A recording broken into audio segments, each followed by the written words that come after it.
What is going on, guys? Here to break down the 4-game NBA slate on Tuesday. If this is your first time watching, welcome to my channel. My name is DK. Again, we'll be talking about some NBA DFS. Also make content for NFL DFS as well as prize picks. If you guys are looking for premium content, you can check my Patreon linked down below. And the sponsor of the video, guys, is Prize Picks. They are a player prop site. They offer a ton of different sports. Basically, how it works is you pick 2, 3, 4, up to 5 player props. You can win extra money. You mix and match sports. It's a lot of fun. So if you guys want to give it a try, make sure to use the code DKDFS for a 100% match up to $100. And all right, so let's recap. I've been out the last couple of videos here. Sorry, I've been sick, stomach bug, not been fun, but I'm feeling a little bit better now and do have the energy to make this video. So let's recap the last couple nights for myself. So a few nights ago, almost got a takedown, $1,500. Great night. 2 nights ago, solid night, $300 win. Stacked the Magic, ended up working out in a big way. And then last night, made a last-second pivot that ended up costing me another $300, but was another great night. Pivoted last second from Bassi to Jang. Bassi ended up scoring 27, Jang at 20. This lineup train of 3 people I was ahead of. So yeah, would have won another $300 there. So a little bit tilted about that, but all in all, it's been a phenomenal last couple days because, hey, no blowouts, no random blowouts, no injuries. Again, this is what happens. But unfortunately tonight, once again, I go overweight to the Magic. Random blowout. Everything else smashing. I was very high in Simons. He's smashing right now. I was very high in the 2 Heat guys. They're smashing. So a little bit tilted about that, but hey, what can you do? So let's talk about this 4-game slate. And we'll start off with Brooklyn and Philadelphia. So Brooklyn, basically everyone healthy. We do have Nick Claxton back. Last game, Ben Simmons started at the 5 and played a lot, played 35 minutes. But with Claxton back, it'll be interesting to see what they do with the starting lineup, right? Basically, Ben Simmons has played very well over the last couple of games. He's been much more aggressive offensively. So does he stay in the starting lineup and they go a little bit bigger with like Kyrie, Royce, Ben Simmons, KD, Claxton, or do they continue to bring Ben Simmons off the bench? As far as KD and Kyrie go, KD 11-2, a little bit hard to prioritize him. I guess it's easier to get to Kyrie of the 2 spend-ups, but he still only played 26 minutes in his first game back. I would say both are more GPP only plays. The guy that I have the most interest in, I think, is Ben Simmons. Played 35 minutes last game. Again, I want to see what they do with the starting lineup. If he comes off the bench, he's definitely riskier, but it is a revenge game in Philadelphia. So, yeah, I do like Ben Simmons. Would like him better if he stays or if he is in the starting lineup. Royce O'Neal has been smashing, except for when I play him, he goes for 6 fancy points, but triple-double the very next game. So happy for Royce O'Neal. He's playing big minutes. I think he's totally fine, but at a similar price point, I like the ceiling better with Ben Simmons. Nick Claxton, I mean, so again, it'll be interesting what they do with the starting lineup. If Simmons starts with Claxton, I actually like Claxton better because Simmons has been playing the backup 5 when they both are available. So if Simmons starts, you would think that just means more minutes for Claxton. If Simmons comes to the bench, I would say Claxton is definitely riskier, but still relatively cheap price point. If you want to target a couple, there's a couple viable options. Guys like Joe Harris, Seth Curry on the cheap end. Both guys are relatively scoring dependent. We've seen the floor of Seth Curry, but also when he's knocking down his shots, he can have a decent game. Joe Harris is pretty similar, right? He's not going to do a ton of the peripheral stats. Yuta Watanabe has been getting a decent run. I would expect his minutes to tick down, but he has been playing very well of late at $4,000. Did want to mention that. And moving on to Philadelphia, a team we definitely going to have some interest in. No Embiid, no Harden, no Maxey. Tobias Harris is back.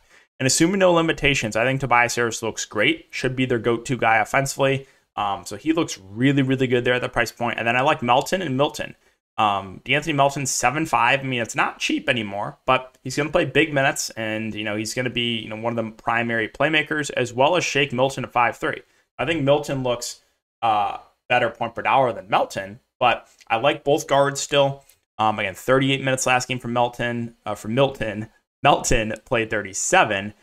So Harris, Milton all look really good. And then the 2 centers, I think, also look good for value. Montrez and Paul Reed, I'm guessing they're going to split the center position. Probably would feel a little bit better about whoever starts, but either way, I think it'll be a relatively even split with these 2. Both are good point per minute guys as far as Reed and Montrez. I like both the centers a good amount. I don't mind Yang off the bench. He probably still plays big minutes even with Tobias Harris back. If you wanted to look to like a Danuel House on the cheap end, it's fine if he continues to start, but I would expect his minutes to tick down a little bit. He's a low usage guy, so he really needs the minutes to be there. Sacramento and Memphis. So good matchup here for Sacramento. I think it's kind of the same story for them all year. Fox, Sabonis, they should run the offense. They're no longer cheap though, right? 9,600 for Fox, 9,500 for Sabonis. I think they're both in play, but neither are priority plays. In the mid-range, we have Herter, Barnes. They're both fine. I think I like the ceiling a bit more with Herter than Barnes, but we did see a big game from Harrison Barnes last game. I would say more of an outlier, though, from him. Malik Monk, always someone I'm intrigued by off the bench, but also, again, his price is up to 5.1K. I do kind of like Keegan Murray for cheap. Played 35 minutes last game. Didn't do anything with those minutes, but at this price point, I think he is definitely someone I have some interest in for value. Terrence Davis is like out of the rotation last game. And then, Sabonis has gotten in foul trouble, more so early in the season, not as much of late. But if you think he gets in foul trouble, Metu would be the guy that benefits. He's been playing the backup 5. All right, Memphis. So John Morant doubtful, not expected to play. Desmond Bane out. So Tyus Jones, the first guy I want to mention. I think he really stands out at 5.9K. Didn't have the best game last game. Don't care. I think he's one of the more mispriced players in the slate. Really, really like him. Dylan Brooks, was surprised how low owned he was. Without everyone, he's only 50% owned. It's like, who do people expect to take shots with no Jaren Jackson to do? Yeah, he shot 30 times. I think I joked about it. I was like, Dylan Brooks might shoot 30 times. He literally shot 30 times. But with Jaren Jackson Jr. back, you would think maybe a few less shots for him, and the price had come up. But I still have interest in Dylan Brooks just because he's going to shoot a ton when he's out there. Jaren Jackson Jr. has been limited first couple games in 25 minutes. I mean, he absolutely smashed last game. I want to hopefully get some clarity on his minutes. We may or may not, but like if he's no longer in a limit, I like him quite a bit. But I don't think he's going to all of a sudden come out and play 35 minutes. So hopefully we get some sort of clarity there in Triple J. John Conchar, back-to-back really good games. I think he's fine in the mid-range, but I would rather get to Tyus Jones at a similar price point. Steven Adams, 5'4", should play 25 to 30 minutes, kind of just there. Clark will back him up. Aldama will move back to the bench. I don't think we have to get to guys like Laravia or Roddy on a slate like this. That's going to wrap it up for Memphis. Let's move on to Detroit. So Detroit, relatively shorthanded here. Both teams shorthanded in this game. Detroit, no Cade, no Stewart, no Sadiq Bey. Last game, they did start Isaiah Livers, but barely played him. So Ivy, Hayes, Bogdanovich, these are the guys that should run the offense. Ivy, expect probably mid-30s minutes at 7K. I think he's a solid option there. Bogdanovich should get a ton of shots up, should play mid-30s minutes. He looks fine. Killian Hayes' minutes have been a little bit up and down. If he plays mid-30s minutes, I really like him at this price point. If he plays like 25 minutes, not as much. But he's the guy that, not a bad point per minute guy, even though he's not that efficient when he's out there. Bagley, Duran, those two will split the center minutes. I think both are fine options. Bagley has dealt with some foul trouble. So the two centers for Detroit, I think, are pretty decent value plays. And this group of like Burks, Knox, Livers, Diallo, all fine. Burks probably the guy at the highest ceiling. But like, yeah, Livers started, only played like 15 minutes or 16 minutes. You saw Kevin Knox get dusted off and play 23 minutes. You saw a better run for Diallo. Like, if you want to target those other guys, you can in tournaments, but no one that really stands out there. On the Denver side, so Jokic doubtful, Jamal Murray doubtful, Bones probable, Aaron Gordon questionable. So again, last slate I got MPJ at low ownership and the faders went unpunished. Oh, incredibly tilted about that. But yeah, Bruce Brown, MPJ, Bones Highland, they'll run the offense. If Aaron Gordon's in there, like those four would run the offense. Bruce Brown will start at the point guard position, should play mid-30s minutes. I think he looks really good. MPJ's been awful, literally awful, but should play around 30 minutes, should get a lot of shots up. He's still someone I'm intrigued by, would look a bit better if Aaron Gordon's out. Bones Highland at this price point, he's not cheap, but he still should come off the bench and play probably around 30 minutes. So I still have interest in him. Aaron Gordon, if he plays and isn't limited, I like him quite a bit at 5.6K. So those are the main guys I like. Bones, Bruce, MPJ, Gordon. KCP's just there. I mean, he's cheap. He'll play a lot of minutes. His role never really changes with guys being out, though, because he's just a 3-and-D guy. But, like, I'm fine if you want to play KCP. If he knocks down the shots, he can definitely have a ceiling game at that price.